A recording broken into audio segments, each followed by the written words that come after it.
नमस्कार किसान भाइयों, हमारे YouTube channel Ganesha dairy farm में आप लोगों का आज फिर से स्वागत है। मैं सुनंदा चौधरी आपका वेलकम करती हूं मेरे YouTube चैनल पे। आज फिर एक छोटी सी वीडियो लेकर आप लोगों के बीच में उपस्थित हुए हैं।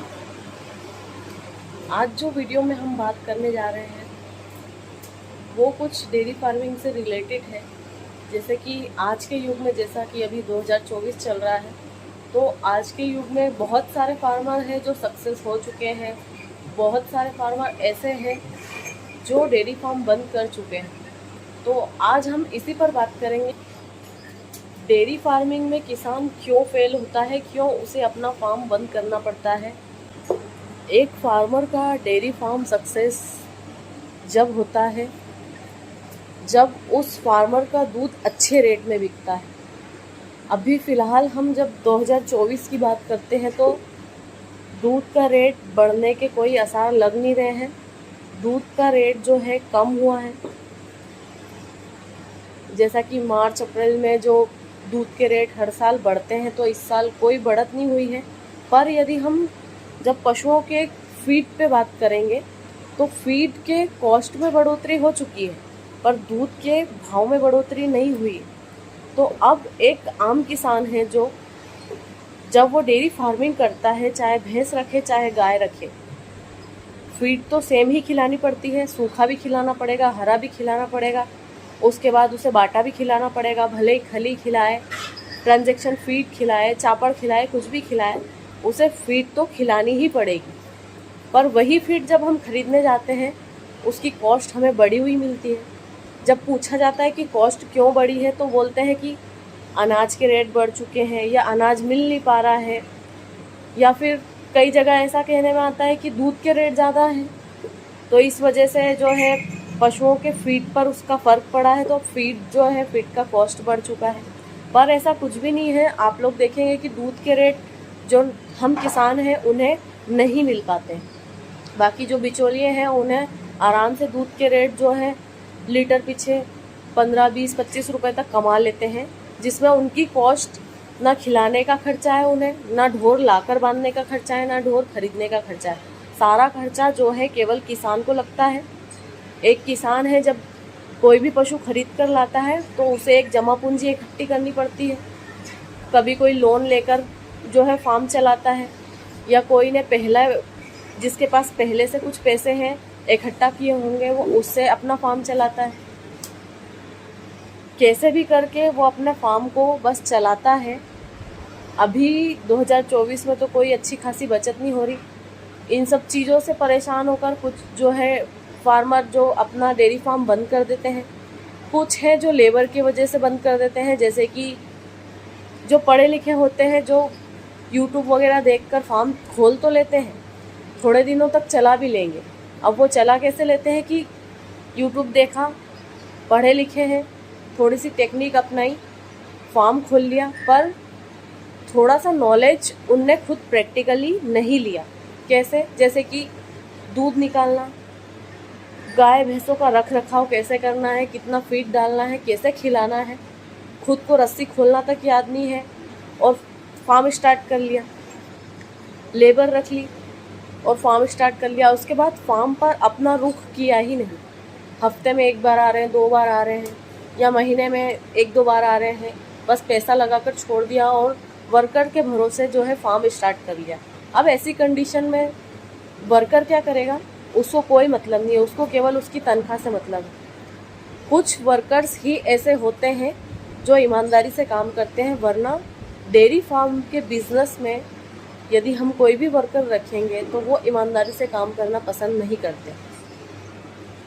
दूध वाली जो गाय है उसे कम फीड खिला देंगे, जो बिना दूध की है उसे ज़्यादा फीड खिला देंगे, तो वहाँ नुकसान उनका नहीं होगा, वहाँ नुकसान होगा तो जो डेयरी फार्मर है, जो डेयरी मालिक है, उसका नुकसान होगा। अब वहाँ नुकसान होगा जब उसे कॉस्ट तो ज़्यादा लगेगी पर उसका मिल्क प्रोडक्शन कम होगा, और मिल्क प्रोडक्शन यदि घटेगा तो वहाँ पर उस फार्मर का नुकसान होना तय है। और वहाँ पर फिर वो जो किसान डेयरी फार्मिंग जिसने किया था उसको डेयरी फार्मिंग बंद करना पड़ जाता है। आज के समय में डेयरी फार्म में कोई काम करना पसंद नहीं करता है।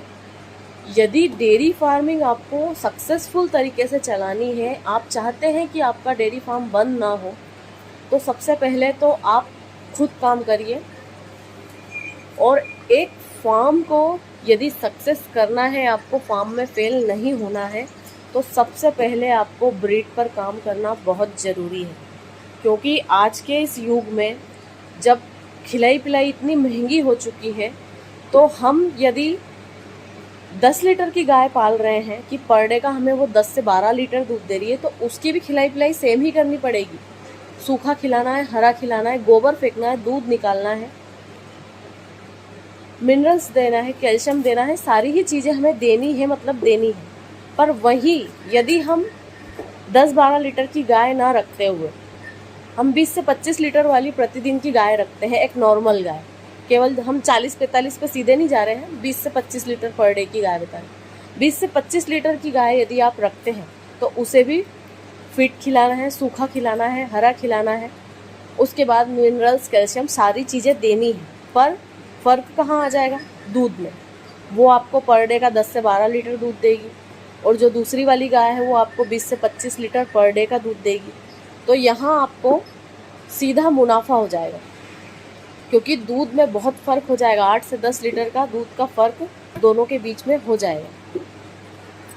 8 से 10 लीटर का बीच का फ़र्क मतलब एक नई गाय ही उन दोनों के बीच में खड़ी हो गई बिना कॉस्ट के। तो यहाँ पर वो जो 8 से 10 लीटर का जो प्रॉफिट है, वो आपको आगे ले जाएगा। डेयरी फार्म में सक्सेस होने के लिए ब्रीड पर काम करना बहुत ज़रूरी है। ब्रीड पर भी काम आपको कैसा करना है कि ऐसा नहीं है कि आपने कैसी भी गाय की बछड़ी है उसे तैयार कर लिया। बछड़ी तैयार करना है तो उसकी माँ भी ब्रीड वाली होनी चाहिए। उसके बाद आगे आप उसकी माँ को भी अच्छा सीमन लगवा कर और उससे बछड़ी लीजिए। जब बछड़ी आप लेंगे और उन्हें भी प्रॉपर तरीके से तैयार करिए। अब तरीके से तैयार करने के लिए हम एक नेक्स्ट वीडियो आपको बनाकर बताएंगे कि उसमें आपको तरीके से तैयार बछड़ी को कैसे करना है। आज जैसे कि हम हमारे यदि एमपी में बात करते हैं, एमपी के बारे में, तो एमपी में आज बहुत से घर आज भी ऐसे हैं कि जहाँ पर आपको 1 पशु 2 पशु अपने घर पर दूध खाने के लिए मिलेगा। पर बस उसमें गलती क्या है कि हम पशु तो रखते हैं, पर हम पशु की क्वालिटी नहीं देखते हैं। हम 1 पशु 2 पशु भी रख रहे हैं, पर हम बस क्या सोच रख रहे हैं कि हमारे घर के दूध खाने के लिए। यदि हम उसी में 1 पशु 2 पशु जो रख रहे हैं, हम वो ब्रीड वाला पशु रख लेंगे, तो हम खुद भी जो है हमारे घर का भी दूध हो जाएगा। और उसके बाद जो वो ब्रीड वाला पशु आपको ज़्यादा दूध देगा, तो आप उसको जो दूध बेचकर उस पशु का खर्चा भी निकाल सकते हैं और आगे इससे नस्ल भी बना सकते हैं। ऐसे ही धीरे धीरे करके जब हर घर में एक नस्ल अच्छी तैयार हो जाएगी, तो जैसा आज पंजाब में, गुजरात में, महाराष्ट्र में जगह जगह पर लोगों ने ब्रीड बनाना स्टार्ट कर दी है। आज इन लोगों को ब्रीड खरीदने के लिए बाहर नहीं जाना पड़ता है। वहीं आसपास के लोकल एरिया में वो लोग उन गाय खरीद कर अपने घर एक अच्छी ब्रीड तैयार कर लेते हैं। उसका जो वो सब उन्होंने ऐसे ही किया है क्योंकि उनके घर घर पर ब्रीड बंधी हुई है, जिससे कि उन्हें बाहर ब्रीड खरीदने नहीं जाना पड़ता है। उनने घर पर ही ब्रीड तैयार कर ली है और इसी की वजह से जो है आज वहाँ पर गाय इतनी महंगी है और हम एमपी से जो है गाय खरीदने हमें बाहर जाना पड़ता है। उसका मेन रीज़न यही है क्योंकि हमारे यहाँ पर किसान गाय भैंस रखता तो है, पर वो ब्रीड पर फोकस नहीं करता।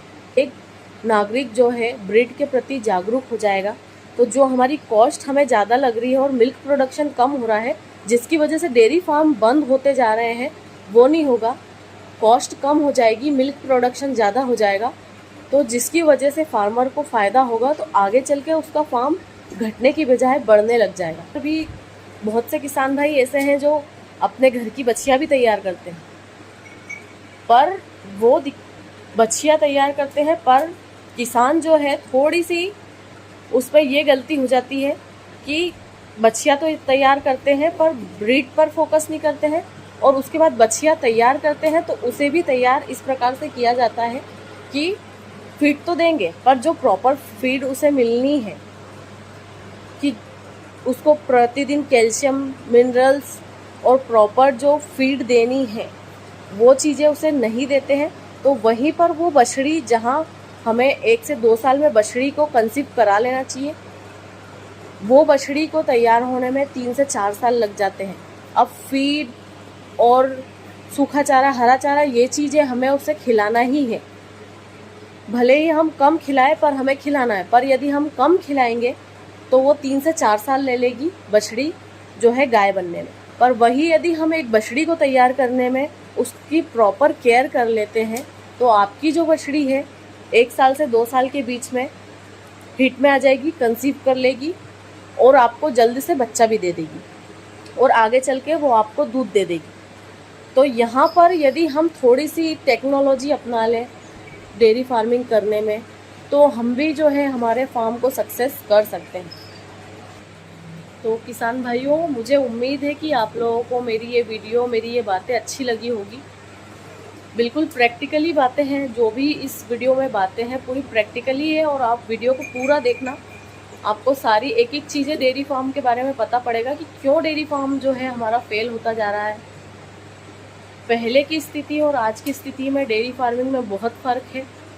जब तक आप टेक्नोलॉजी नहीं अपनाएंगे, जब तक आप ब्रीड नहीं अपनाएंगे, तब तक आप डेयरी फार्म में सक्सेस नहीं हो पाएंगे।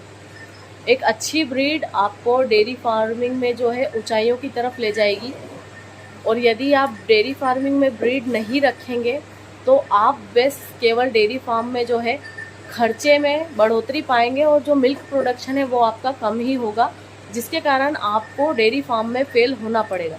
यदि डेयरी फार्मिंग में सक्सेस होना है तो ब्रीड अपनाइए, टेक्नोलॉजी अपनाइए। और यदि हमारी वीडियो आप लोगों को अच्छी लगे तो प्लीज़ लाइक ज़रूर से करना। चैनल यदि अभी तक आप लोगों ने सब्सक्राइब नहीं किया है तो सब्सक्राइब ज़रूर से करना। यदि आप चाहते हैं कि आगे आपका परिवार या आप लोग मिलावट का जो है दूध या दूध से बने प्रोडक्ट नहीं खाएं, तो प्लीज़ प्रत्येक डेयरी फार्मर को ये वीडियो शेयर ज़रूर से करिए। आप डेयरी फार्मिंग कर रहे हैं तो अच्छे तरीके से करिए, अच्छी ब्रीड से करिए, ताकि ज़्यादा से ज़्यादा मिल्क प्रोडक्शन हो, आपको ज़्यादा से ज़्यादा फ़ायदा हो। जितना ज़्यादा दूध हमारे देश में पैदा होगा, उतना ज़्यादा नकली दूध बनना बंद हो जाएगा। तो मिलेंगे जल्दी से नेक्स्ट वीडियो में। Thank you for the watching.